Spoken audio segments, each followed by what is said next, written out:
Hey Justine readers, I'm Veronica Roth, and I am so excited for you to check out Carve the Mark. I was just thinking about how to kind of have fun with writing again because, there were a lot of deadlines at the end of the series. That's just a pretty normal part of the process. But I was thinking back to ideas that had really engaged me earlier in my life, and there was this one that I had tried over and over again since I was young and could never make work. So I thought I'd try it again, and that was Carve the Mark.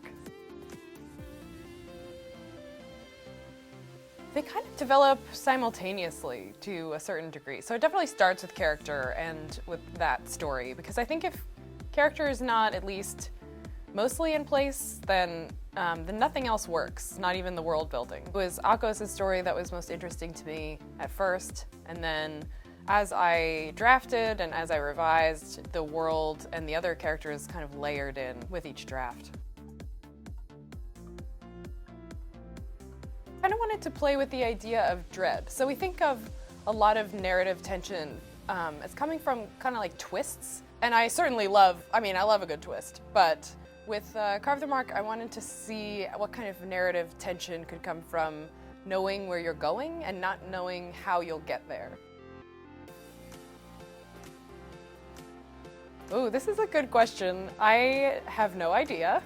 I don't think so, but I might believe in some version of it like what we see in the book. So, they might know a fate. They don't know how they're going to get there, and it relies heavily on the choices that they make in advance. It's kind of like, which point are you at on the timeline is the question, more than like, am I fated or guided toward this particular goal? Maybe I think I'm just earlier on in the timeline. This is like some deep existential stuff, I guess.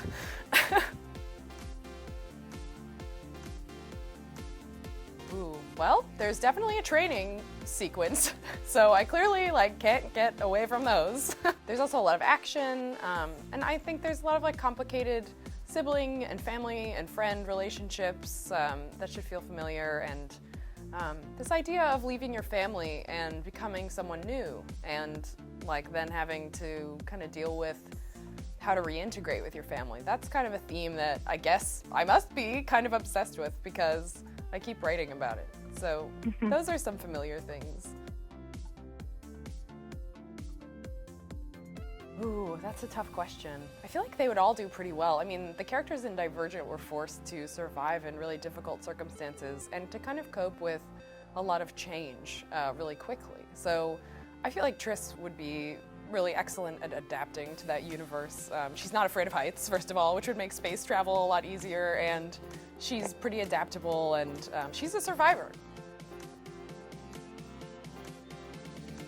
I really love the Animorphs series by K.A. Applegate. There are some creepy alien invasion books, and there's a lot of them.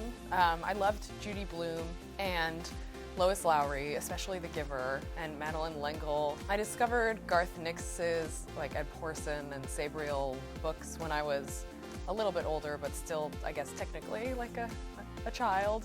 And so those are really wonderful. Yeah, I think those were most of the ones that I read over and over again. I never quite know how people are going to react to something until they do, so I don't want to anticipate too much, but I guess my greatest hope as an author is always to write a world that people want to live in, kind of, like the way I want to be a part of a lot of the fantasy and sci-fi worlds that have really captivated me over the years. That would be amazing for people to react that way to this.